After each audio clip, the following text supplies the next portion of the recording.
Alright guys, so looking at I think it's a 2014 or 2016 Toyota Verus.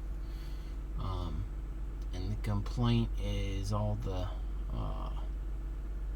ABS and brake lights are on. I don't see a check engine light, but no other problems. They just want the lights out, so that's what we're gonna go after today. Get this thing booted up. I don't have this connected to Wi-Fi yet. We'll see. All right, 2010 Toyota Venza. What the hell did I say it was? I don't know. With the 3.5 in there. Okay.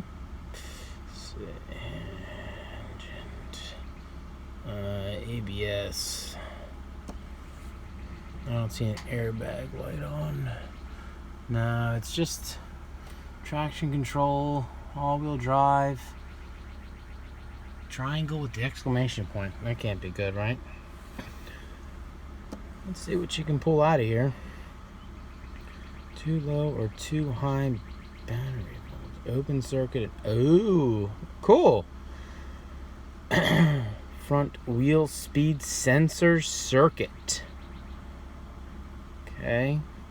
Well, that's cool. Well, that would make sense with the code. Wheel speed sensor.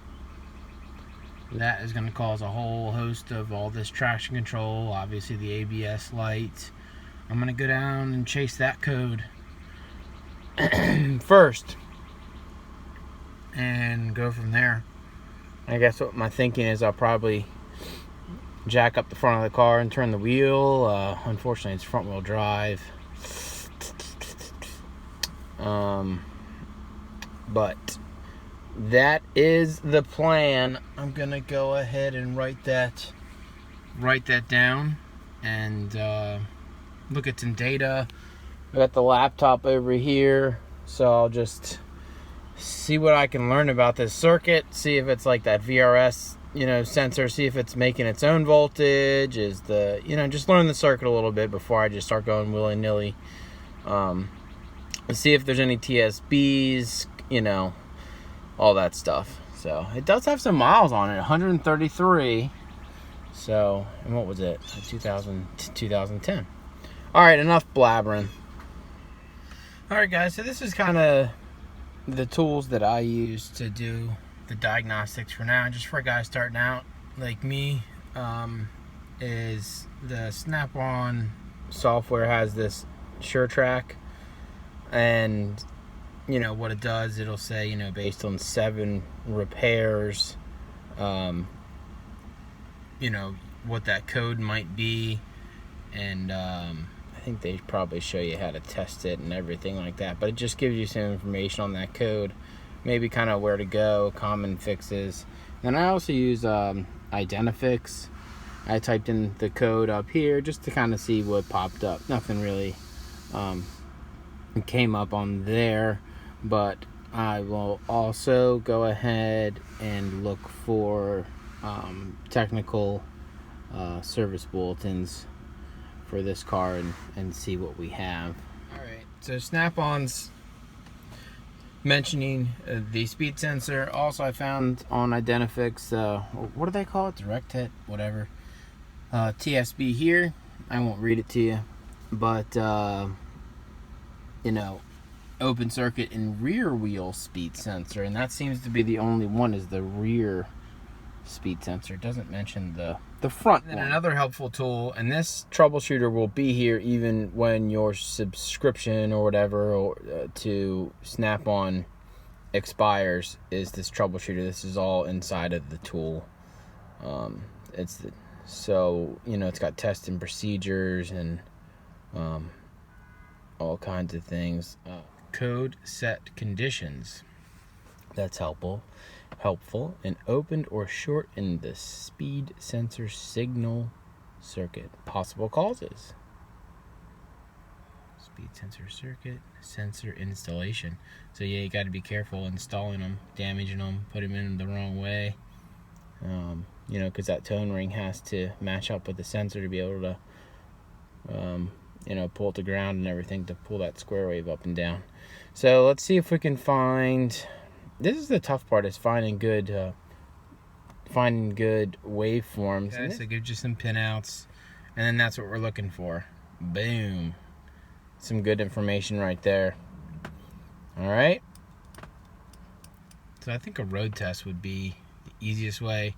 I think I'm going to do, I'm going to write this down here. Now we know what type of sensor it is. It is being supplied voltage. What did I say? So yeah, visual inspection of that speed sensor. The harness might be cut or whatever.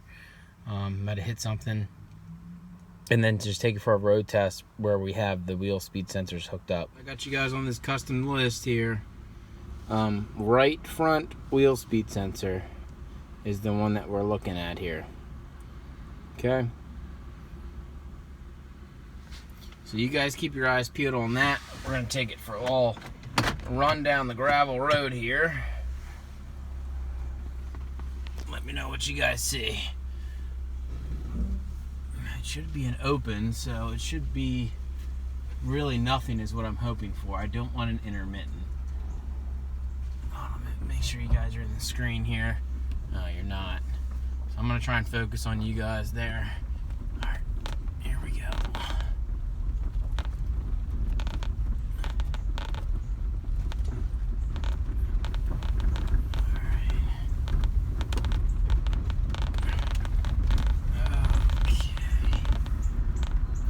Test drive.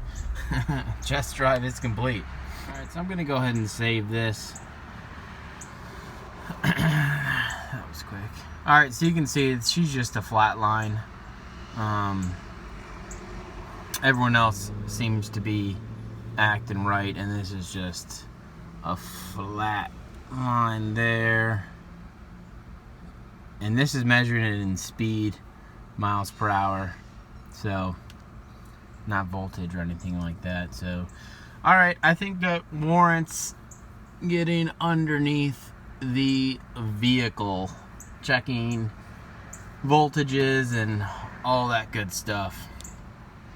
Maybe getting it on the lift and, you know, turning the wheel or putting it drive on the lift. I don't know, we'll see. Okay, I just have the color wiring diagram here. Here's that right front wheel speed sensor, and it looks like both the wires go to this brake actuator assembly, and you know, you could probably access that from there, but I don't know, I don't feel like it. I'm just gonna go right to the wheel. I think it's gonna be easiest. So as you can see, the power and the ground go to the computer here. So interesting. So then you can't really tell if it's a pull up or pull down from the computer. I'm not quite sure now, but we're going to be looking for those specific voltages. And if it comes to it, we can look at the other wheel speed sensor. We can come up to this module here and check stuff there, just to be 100% definitive. But this would be after the call. I'm calling, you know, an issue with the speed sensor, with the, you know, causing the lights. Now we're into getting down to the nitty gritty, figuring out if it's a wiring issue, any sort of module issue, installation issue, broken tone ring, all kinds of cool stuff. Different wheel sizes can do it. I don't know. Just off the top of my head, guys. So it'll tell us wire colors here, but we're just gonna have to go off of voltages and then use our little snap-on tool there to tell us what's what. All right, let's jack this thing up and get to those wires, I guess. All right, so I got the car on a jack here, and the plan was to try and find a connector, you know, somewhere here, but look how tight this this ABS wire is against that this brake hose. I don't know. So anyways, I can't test it from here. You know, this goes right into the you know, whatever, steering knuckle or whatever. So I'm gonna have to find another place like they were talking about in the literature, because she goes up under the fender well. So I'm probably have to go to that ABS module. This fender liner, pull back. Let me get you a flashlight in there. Where do I go with my flashlight? That's the connector we're going after. Now I'm just going to take a look at voltages instead of ohming it all out like the manufacturer wants you to do. It's just as simple to do with a test light. So that's what I'm going to do. Anyways, the blue is going to be the signal wire, because this is being supplied battery voltage. So it's gonna, the battery voltage is gonna be coming down. It's gonna go around that tone ring, and that's gonna be pulling it to ground, and that signal is gonna go back up through this blue wire. So we have to make sure that blue wire isn't opened without unplugging everything and ohming everything out. The situation I'm having is figuring out, I gotta verify that that signal wire isn't broken. That comes up to you know, the ABS module, the skid module. So I'm gonna have to find a pinout of that location, and then I'm gonna run power through that, unplug it, run power through that wire down to that signal wire, and it should light up a test light. So I gotta just slow down here a little bit and look at some pinouts and stuff like that. So that's what I'm gonna do. Be 100% on this one. Wiring diagram, looking at this highlighted yellow one, that's going to be blue, and looks like it's going to be pin 9 on the brake actuator assembly. So let's write that down and get to work. Pin 9.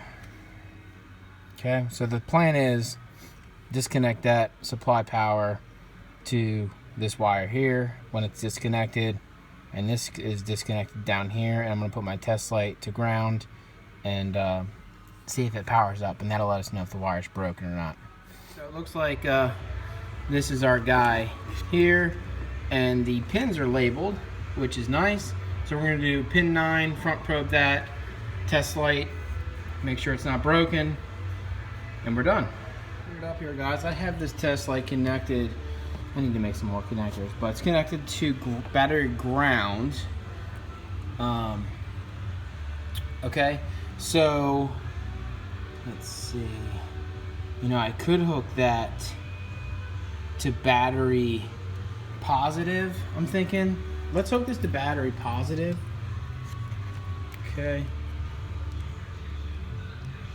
All right, so now I was just checking to see, now that that's hooked to battery positive, if this wire was shorted, oh, God darn it, stay. So like I was saying, it took the battery positive. So this wire is going down to that wheel speed sensor. If it was shorted out, I don't want to put too much pressure on that. Okay, there's no pressure. If it was shorted out, this test light would light. Okay, remember it wasn't opened or whatever.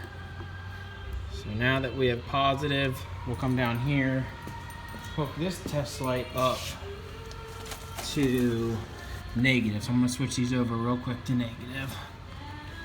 Real quick, like. Hold on a second. Negative. Go. All right, so this wire, if that blue wire's intact, that's the one we're front probed into. This should light. In theory. There you go. Battery voltage. Happy with that. Calling the wheel speed sensor, could also be the tone ring, other things like that, but that's just something that you're gonna have to look at once you get down there. Alright guys, I think that'll end this video. Till the next one.